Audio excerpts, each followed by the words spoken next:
The father of the Pulse nightclub killer, right. Omar Mateen, turns out was a decade-long FBI informant.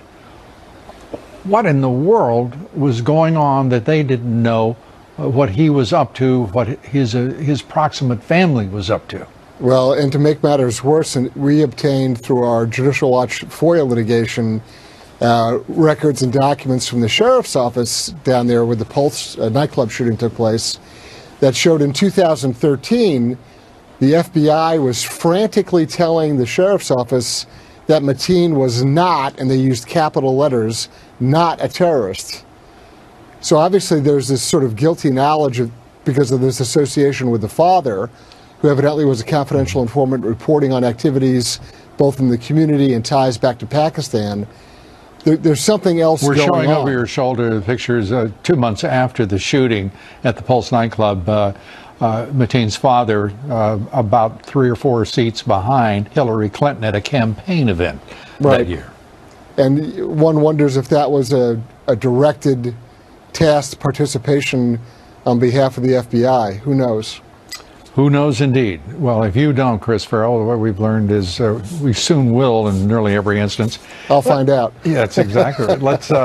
Let's turn to the Department of Justice. Devin Nunes, House Intel Committee Chairman, saying that he gives it about 2 weeks for the DOJ to produce those documents requested by Judiciary and Oversight, 1.2 million.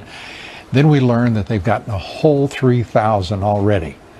3,000 documents out of 1.2, and then comes this, what I consider, well, I'll clean up the language, a smart aleck response from Christopher Wray saying he'll double the number of agents involved from 27 to 54. Well, you know, Mr. Nunes, Mr. Goodlatte should go back to the FBI and tell them that they should pretend that they're getting ready for a press conference, one of their self-serving publicity stunts, and then Mr. Wray would apply the required assets to clear all those records by about lunchtime tomorrow. They need to impeach lesser officers. You know, impeachment is not just for the president.